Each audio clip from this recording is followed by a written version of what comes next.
உங்கள்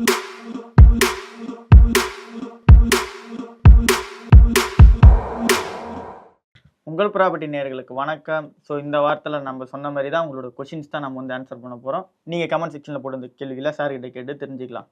சார், முதல் கேள்வி சார், இந்த இபின்னு சொல்லிட்டு ஒரு விஷயம் இருக்கு சார், எக்ஸிகியூஷன் பெட்டிஷன் சொல்லிட்டு சொல்றாங்க. ஸோ அது என்ன, அது எந்த மாதிரி சுச்சுவேஷன்ல நம்ம யூஸ் பண்ணிக்கலாம் அப்படின்றது நிறைய பேருக்கு டவுட்டா இருக்கு. ஸோ அது என்ன மாதிரி சுச்சுவேஷன் யூஸ் பண்ணலாம் சொல்லுங்க சார். ஓகே. ஸோ இந்த எக்ஸிகியூஷன் பெட்டிஷன் எதுக்கு போடுவாங்கன்னா, ஆனால் ஸோ இந்த எக்ஸிகியூஷன் பெட்டிஷன் வந்து ஒரு ஜட்ஜ்மெண்ட் வாங்கினதுக்கப்புறம் அந்த ஜட்ஜ்மெண்ட்டில் என்ன இருக்கோ அதை பிரதிவாதி வந்து செயல்படுத்தலைன்னா இந்த எக்ஸிகியூஷன் பெட்டிஷனை வந்து ஃபைல் பண்ணுவாங்க. ஃபார் எக்ஸாம்பிள், இப்போ நான் வந்து ஒருத்தர்கிட்ட வந்து காசு கேட்டு கேஸ் ஃபைல் பண்ணியிருக்கேன். ஜட்ஜ்மெண்ட்டு எனக்கு ஃபேவராக வந்துருச்சு, ஒரு குறிப்பிட்ட தொகை வந்து பிரதிவாதி வந்து எனக்கு கொடுக்கணும் அப்படின்னு வந்து சொல்லிட்டாங்க. அதே மாதிரி ஜட்ஜ்மெண்ட்ல வந்து எவ்வளோ அமௌண்ட் கொடுக்கணும் அப்படின்னு சொல்லியிருக்காங்களோ அதே சமயம் என்ன டைம் பீரியடுக்குள்ள கொடுக்கணும் அப்படின்றதும் சொல்லியிருப்பாங்க. ஃபார் எக்ஸாம்பிள், 1 வார காலத்திற்குள் இந்த அமௌண்ட்டை கொடுக்கணும், 6 மாத காலத்திற்குள் இந்த அமௌண்ட் வந்து கொடுக்கணும் அப்படின்னு வந்து சொல்லியிருப்பாங்க. பட் பிரதிவாதி வந்து அதை வந்து என்கிட்ட வந்து கொடுக்காம இருப்பாரு. சப்போஸ் அந்த குறிப்பிட்ட காலத்துக்குள்ள அவர் எனக்கு அமௌண்ட் தரலைன்னா எனக்கு அமௌண்ட்டை வாங்குறதுக்கு இந்த எக்ஸிகியூஷன் பெட்டிஷனை வந்து போடலாம். அதாவது இவர் இந்த ஜட்ஜ்மெண்ட் வாங்கியும் குறிப்பிட்ட காலத்துக்குள்ள எனக்கு அமௌண்ட் தரல, ஸோ இந்த எக்ஸிகியூஷன் பெட்டிஷன் நான் ஃபைல் பண்றேன், அவர்கிட்ட இருந்து எனக்கு அமௌண்ட்டை வாங்கித்தாங்க அப்படின்ற ஒரு பர்பஸ்க்காக இந்த எக்ஸிகியூஷன் பெட்டிஷனை வந்து போடுவோம். ஸோ யூஸ் பண்ணிக்கோங்க. யாரெல்லாம் உங்களுக்கு காசு கொடுத்துட்டு தராமல் இருக்காங்களோ அந்த டைம்ல கரெக்டாக யூஸ் பண்ணிட்டு எக்ஸிகியூஷன் பெட்டிஷனை யூஸ் பண்ணிக்கலாம்னு சொல்லிட்டு சார் சொல்லியிருக்காரு. ஸோ நம்ம அடுத்த கேள்விக்கு போகலாம். இந்த எல்லோ நோட்டீஸ்னு ஒன்று சொல்றாங்கல்ல சார், ஸோ அது என்ன அப்படின்றத ஃபர்ஸ்ட் கேட்குறாங்க. அண்ட் தென் இதுக்கு வந்து பார்த்தீங்கன்னா பர்சனல் பேங்க்ரப்சி ஃபைலிங்னு ஏதோ ஒன்று பண்ணணுமாமே அப்படின்றதெல்லாம் டவுட்டாக போயிட்டு இருக்கு. ஸோ இது என்ன இதுன்னு சொல்லுங்க சார். ஓகே. ஸோ இந்த எல்லோ நோட்டீஸ் அப்படின்றது பேசிக்காக என்னன்னா, நமக்கு வந்து பேங்க்ரப்சி, அதாவது நம்மக்கிட்ட எந்த சொத்தும் இல்லை, பேங்க்லேயும் பணம் இல்லை, வாங்கினவங்ககிட்ட திருப்பி கொடுக்கறதுக்கு எந்த வகையான வழியும் இல்லை அப்படிங்கிறப்ப இந்த எல்லோ நோட்டீஸ் வந்து வாங்குவாங்க. ஸோ இந்த பழக்கம் எப்போ ஆரம்பிச்சிச்சுன்னா பிரிட்டிஷ் காலத்துல இருந்தே ஆரம்பிச்சிச்சு. ஸோ அப்போ வந்து என்கிட்ட வந்து சொத்து எதுவுமே இல்லை, பணம் எதுவுமே இல்லை, கடன் வாங்கினவங்களுக்கு திருப்பி கொடுக்கறதுக்கு எனக்கு வழி இல்லை அப்படின்னு வந்து சொல்லுவாங்க. ஸோ இவங்களுக்கு வந்து ஒரு நோட்டீஸ் தருவாங்க, இவர்கிட்ட எந்த காசும் இல்லை, எந்த வகையான சொத்தும் இல்லை, ஸோ இவர்கிட்ட இனிமேட்டு கடன் கேட்டு எந்த வகையான தொல்லையும் பண்ணக்கூடாது அப்படின்னு ஒன்று சொல்லுவாங்க. ஸோ இந்த ஒரு இவங்க சொல்றது வந்து ஒரு நோட்டீஸ்ல போட்டு கொடுப்பாங்க. அது வந்து எல்லோ கலர்ல இருக்கும். இப்போ நம்ம பேம்ப்ளெட்லாம் கொடுக்குறோம்ல, ஸோ அது வந்து எல்லோ கலர்ல ஒரு பேப்பர்ல பிரிண்ட் பண்ணி தரதுனால இது வந்து எல்லோ நோட்டீஸ், மஞ்சள் நோட்டீஸ் அப்படின்னு ஆயிடுச்சு. ஸோ இப்போ இவர் கேட்ட கேள்விக்கு வருவோம். ஸோ இப்போ வந்து இவர்கிட்ட கடன் வாங்கினது திருப்பி செலுத்துறதுக்கு எந்த வகையான வழியும் இல்லை அப்படின்கையில இன்சால்வன்சி அண்ட் பேங்க்ரப்சி கோட் அப்படின்னு ஒன்று இருக்கு. ஸோ இதுல வந்து 2 விதமான மக்கள் வந்து இந்த மஞ்சள் நோட்டீஸ் வந்து வாங்கலாம். ஸோ ஃபர்ஸ்ட் வந்து ஒரு பிஸ்னஸ் பண்ணி அது திவால் ஆயிட்டா இந்த மஞ்சள் நோட்டீஸ் வந்து வாங்கலாம். இன்னொன்னு ஒரு சிங்கிள் இண்டிவிஜுவல், நான் ஒரு தனி மனிதனா யார்கிட்டயாச்சும் கடன் வாங்கியிருக்கேன், அதை எனக்கு செலுத்துறதுக்கு வழி இல்லைன்னா நான் வந்து ஒரு இண்டிவிஜுவலா வந்து இந்த மஞ்சள் நோட்டீஸ் வந்து வாங்கலாம். ஸோ இந்த பிஸ்னஸ் பேர்ல வாங்கையில செக்ஷன் 11 கீழே இந்த இன்சால்வன்சி அண்ட் பேங்க்ரப்சி பெட்டிஷன் வந்து நான் போடுவேன். சப்போஸ் நான் ஒரு தனி மனிதனா இண்டிவிஜுவலா போறேன்னா செக்ஷன் 94 கீழே வந்து நான் இந்த இன்சால்வன்சி அண்ட் பேங்க்ரப்சி பெட்டிஷன் வந்து போட்டு நம்ம வந்து மஞ்சள் நோட்டீஸ் வந்து வாங்கிக்கலாம். ஆனா இதுல வந்து ஒரு பேக் ட்ராப்பும் இருக்கு. ஸோ அது என்னன்னு பார்த்தா, இந்த மஞ்சள் நோட்டீஸ் வாங்கினவங்களால அடுத்து அவங்களால வந்து எந்த விதமான லோனோ இல்லாட்டி எங்கேயுமே ஃபினான்ஷியல் அசிஸ்டன்ஸ் வந்து தேட முடியாது. அண்ட் அதை தாண்டி நம்மளோட லீகல் ஹேர்ஸையுமே இது வந்து பாதிக்கிறதுக்கு வாய்ப்புகள் இருக்கு. இப்போ நான் வந்து மஞ்சள் நோட்டீஸ் வாங்கிட்டேன், என்னால் எந்த விதமான பேங்க் லோனோ இல்லாட்டி வேற ஏதாச்சும் ஃபினான்சியல் இன்ஸ்டிடியூஷன்ஸ்ல லோனோ வாங்க முடியாது. அதே சமயம் என்னோட பையனோ இல்லாட்டி பொண்ணோ யாராச்சும் கடன் வாங்கணும் அப்படின்னு பார்த்தாங்கன்னா அவங்கள பாதிக்கிறதுக்கும் இது வந்து சான்சஸ் இருக்கு. ஏன்னா சப்போஸ் பேங்க்ல இருந்து ஏதாச்சும் பேக்ரவுண்ட் வெரிஃபிகேஷன் அந்த மாதிரி ஏதாச்சும் பண்றாங்கன்னா அதுல வந்து இவரோட பேரண்ட், அதாவது அப்பா ஆகிய நான் வந்து மஞ்சள் நோட்டீஸ் வாங்கியிருக்கேன் அப்படின்னு கையில ம். அவங்களுக்கே தெரிஞ்சிடும் இவர்கிட்ட ஓகே. எந்த விதமான சொத்தும் இல்ல, ம். அதனாலதான் இவர் வந்து மஞ்சள் நோட்டீஸ் வாங்கியிருக்காரு. ம். அதனால இவங்களுக்கு கடன் கொடுத்தா நம்ம கொடுக்கிற கடனுக்கு எந்த விதமான கொலாட்ரலும் ம். இவங்களால கொடுக்க முடியாது அப்படின்ற ஒரு காலத்தினால நம்மளோட லீகல் ஹேர்ஸ்க்கும் ம். கடன் கிடைக்காம போறதுக்கு சான்சஸ் இருக்கு. ஓகே ஸோ இதெல்லாம் மனசுல வச்சுட்டு நம்ம இன்சால்வன்சி பெட்டிஷன் வந்து நம்ம ஃபைல் பண்ணிக்கலாம். ஓகே. ஸோ இப்போ இதுல இருந்து தப்பிக்கிறதுக்கான வழினா கடனை சீக்கிரம் கட்டுறதா இல்லை வேற எதனா வழி தான் இருக்கா சார்? கண்டிப்பா ஃபர்ஸ்ட் ப்ரையாரிட்டி வந்து கடனை கட்டுறது தான் நம்மளோட ப்ரையாரிட்டியா இருக்கும். ம். அதை தாண்டி நமக்கு எந்த விதமான எந்த வழியுமே இல்லைன்னா இந்த இன்சால்வன்சி பெட்டிஷனை போடலாம். ஆனா இந்த பேக்ட்ராப்பையும் நம்ம மனசுல வச்சுட்டு தான் போடணும். ஸோ இது வந்து இன்சால்வன்சி பெட்டிஷன்ன்றது அந்த மஞ்சள் நோட்டீஸ்க்கு முன்னாடி அவங்க கொடுப்பாங்களா? உங்களுக்கு மஞ்சள் ஆமா, நோட்டீஸ் வர இந்த மஞ்சள் நோட்டீஸ் நம்ம பேருக்கு வாங்குறதுக்கு நம்ம இந்த இன்சால்வன்சி பெட்டிஷன் வந்து போடணும். ஸோ இதையும் நீங்க மனசுல வச்சுக்கோங்க. ஆனா இப்போ வர மஞ்சள் நோட்டீஸ் மஞ்சள் கலர் பேப்பர்ல தான் இருக்காது, நார்மல் ஒயிட் பேப்பர்ல தான் இருக்கும். ஸோ அதனால அது மஞ்சள் நோட்டீஸ் தான். ஆமா, இருந்தாலும் நம்ம அந்த காலத்துல இருந்தே சொல்லிட்டு வர்றதுனால இன்னமும் அதை நம்ம மஞ்சள் நோட்டீஸ் தான் சொல்றோம். ஸோ அடுத்த கேள்வி ஒருத்தங்க என்ன கேட்டிருக்காங்கன்னா, இது எல்லாருக்குமே ரிலேட் ஆகக்கூடிய கேள்வியா இருக்கு சார். என்னன்னா இப்போ வந்து ஒரு சின்ன சண்டையா ஆரம்பிக்கும் சார். அது சின்ன சண்டையா இருக்கலாம், ஏதோ ஒரு இஷ்யூ வந்து சின்னதா ஆரம்பிக்கும் போது என்ன பண்ணுவாங்கன்னா, அவங்க லோக்கல்ல இருக்க அந்த மாவட்டத்துக்கு நல்லா கேட் பண்ணிருக்காங்க, அந்த கோர்ட்ல வந்து பாத்தீங்கன்னா ஜட்மெண்ட்டுக்கு போறாங்க. அண்ட் தென் அதுல இருந்து என்ன பண்றாங்க, ஹைகோர்ட் வரன்னு சொல்லிட்டு அங்க வராங்க.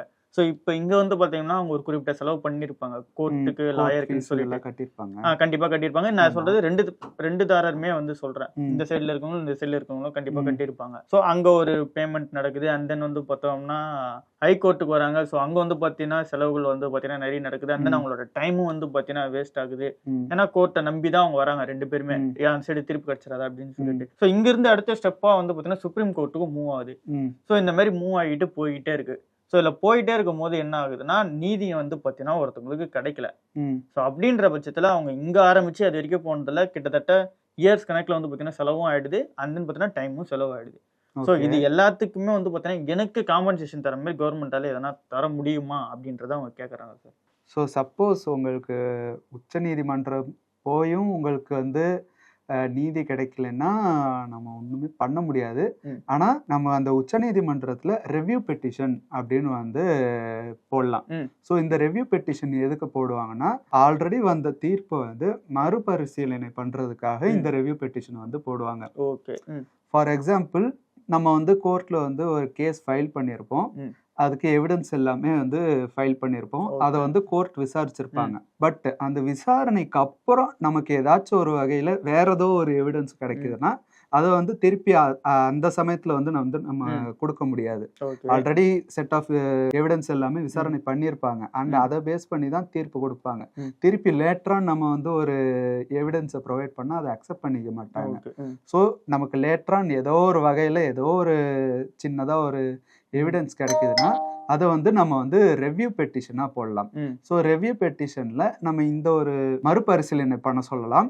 ஸோ அதை வச்சு இந்த தீர்ப்பு வந்து மாறுறதுக்கு சான்ஸ் இருக்கு. பட் நீங்க சொன்ன மாதிரி நம்ம கீழ் கோர்ட்ல போட்டதை உயர் நீதிமன்றத்துல மேல்முறையீடு பண்ணலாம். உயர் நீதிமன்றத்துல போட்ட கேஸை வந்து உச்ச நீதிமன்றத்துல மேல்முறையீடு பண்ணலாம். ஆனா உச்ச நீதிமன்றத்துக்கு மேல எந்த கோர்ட்டும் இல்லாதனால அதுக்கு மேல வந்து நம்ம எந்த ஒரு மேல்முறையீடும் பண்ண முடியாது. அதுக்கு இருக்கிற ஒரே வழி ரெவ்யூ பெட்டிஷன் தான். ரெவ்யூ பெட்டிஷன்லயும் உங்களுக்கு நீதி கிடைக்கலன்னா ஒன்றும் பண்ண முடியாது. ஆனா ஒரு சின்ன ஒரு வழி இருக்கு.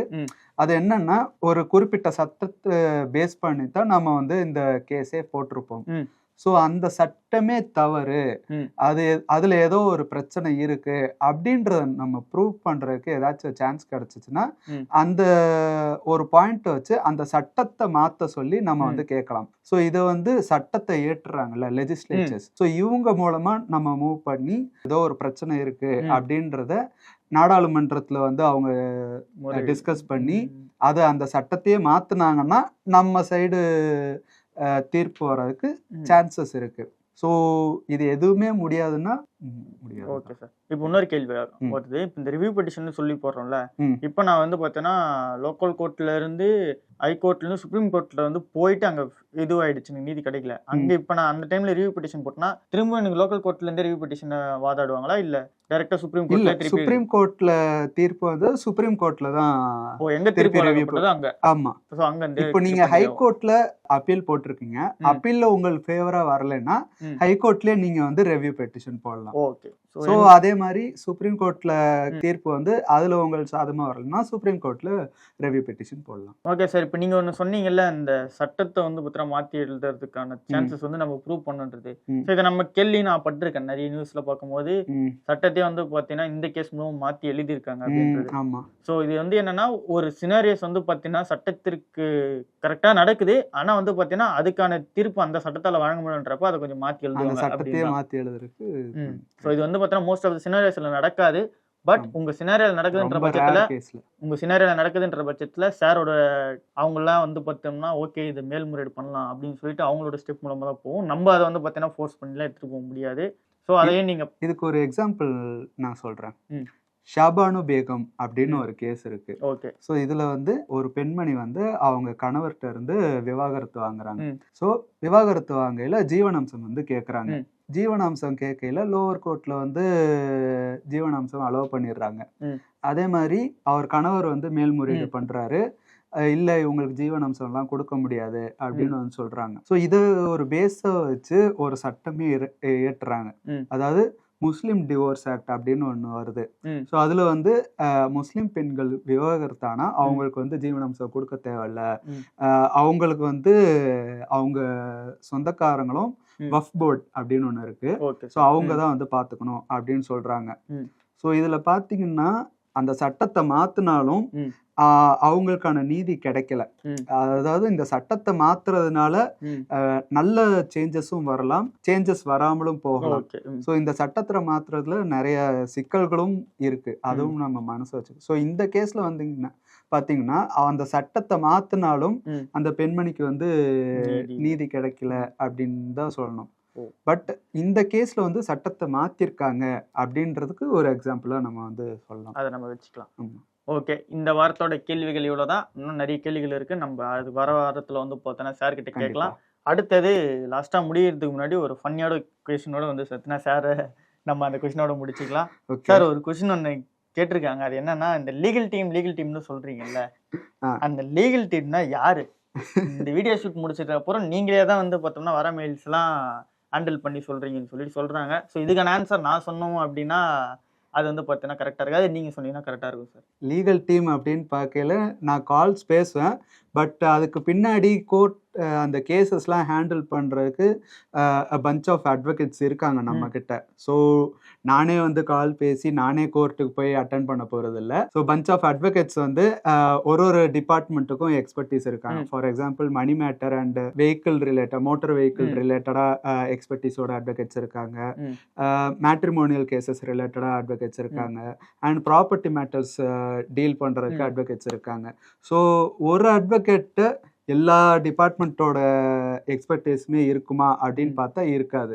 ஸோ ஒரு செட் ஆஃப் அட்வொகேட்ஸ் சேர்ந்து தான் ஒரு நல்ல ஒரு சொசைட்டியை வந்து பில்ட் பண்ண முடியும். அண்ட் அதே தான் நாங்களும் ஃபாலோ பண்ணுறோம். ஏன் ஒருத்தனுக்கே எல்லா கேசஸோட எக்ஸ்பர்டீஸும் இருக்குமான்னு கேட்டால் இருக்காது. இந்த கண்டென்ட் எடுக்கிறதுக்கும் செட் ஆஃப் அட்வொகேட்ஸோட ஹெல்ப் இருந்தால் தான் நம்ம வந்து இந்த கண்டென்ட்டும் உங்களுக்கு நல்ல முறையில் எடுத்து சொல்ல முடியும். ஸோ அதுதான் இந்த டீமின் கையில் நான் ஒருத்த மட்டும் இல்லை, அண்ட் ஒரு செட் ஆஃப் அட்வொகேட்ஸோட தான் நாங்கள் இது வந்து உங்களுக்காக ப்ரெசென்ட் பண்ணிட்டு இருக்கோம். ஸோ உங்களிலிருந்து உங்களுக்கு புரிய வர்றது என்னன்னா ஃபேஸ் ஆஃப் த கேமரா இருக்குது சார். ஸோ சார் கிட்ட கேள்வி கேட்கறது நானா இருக்கேன். அதான் நிறைய அட்வொகேட்ஸ் இருக்காங்க. ஸோ உங்களுக்கு என்ன மாதிரி நீங்கள் இஷ்யூஸை நீங்கள் லீகல் டீமை கான்டாக்ட் பண்ணுறீங்களோ அந்த இஷ்யூஸ்க்கு ஏற்ற மாதிரி சார் வந்து பார்த்தோம்னா அவங்களுக்கு வந்து பார்த்தீங்கன்னா மெயிலை ஃபார்வர்ட் பண்ணுவாங்க. அவங்க வந்து பார்த்தோம்னா ஓகே இதுக்கு இவங்க கரெக்டாக இருப்பாங்கன்னு சொல்லி அலோகேட் பண்ணி அண்ட் தென் அவங்க வந்து பார்த்தோம்னா மேல்முறையீட்டுக்கு எடுத்துகிட்டு போவாங்க. ஸோ இதுதான் சாரோட டீமோட ஸ்ட்ரக்சர். ஸோ இப்போ திரும்பவும் அதுலேயே வரும் சார், உங்களை எப்படி சார் கான்டாக்ட் பண்ணுறது? ஏன்னா திரும்பவும் இந்த கேள்விகள்லாம் கரெக்ட் டிஸ்கிரிப்ஷனில் நம்மளோட மெயில் ஐடி கொடுத்துருக்கோம். ஸோ அந்த மெயில் ஐடிக்கு உங்கள் queries along with your phone number போட்டு அனுப்புங்க. எங்கள் லீகல் டீம் உங்களுக்கு தேவையான லீகல் அசிஸ்டன்ஸை கொடுப்பாங்க. உங்களுக்கு ப்ராப்பர்ட்டி ரிலேட்டடான queries மட்டும் இல்லாமல் வேறு ஏதாச்சும் லீகல் queries இருந்தாலும் எங்கள் லீகல் டீமை நீங்கள் அணுகலாம். அவங்க உங்களுக்கு தேவையான லீகல் அசிஸ்டன்ஸை கொடுப்பாங்க. ஸோ சார் சொன்ன விதத்தில் வந்து பார்த்தீங்கன்னா நீங்கள் கான்டாக்ட் பண்ணிக்கலாம். ஸோ சார் வந்து பார்த்தோம்னா அந்த லீகல் டீம் யாருன்றதையும் அவர் வந்து பார்த்தீங்கன்னா ரிவீல் பண்ணியிருக்காரு. ஸோ இந்த வாரத்தோட 3 கேள்விகளை கேட்டோம். அடுத்த வாரத்துக்கான 3 கேள்விகள் நான் ரெடி பண்ணி வைக்கிறேன், நீங்கள் கமெண்ட் செக்ஷனில் போடுங்க. ஸோ இப்போதைக்கு ரெடி பண்ணி வச்சிருக்க கேள்வி அடுத்த வாரம் கேட்போம். இப்போ இதுக்கப்புறம் போட போகிற வீடியோஸில் கேட்குற கேள்விகளை அதுக்கு அடுத்த வர வீடியோஸில் வந்து பார்த்தீங்கன்னா கேட்போம். நமக்கு பதில் அளித்துக்கு சார் எப்பவுமே ரெடியாக இருப்பாருன்னு சொல்லி நம்புவோம். ரொம்ப நன்றி சார் இந்த நேரத்துக்கு. நன்றி.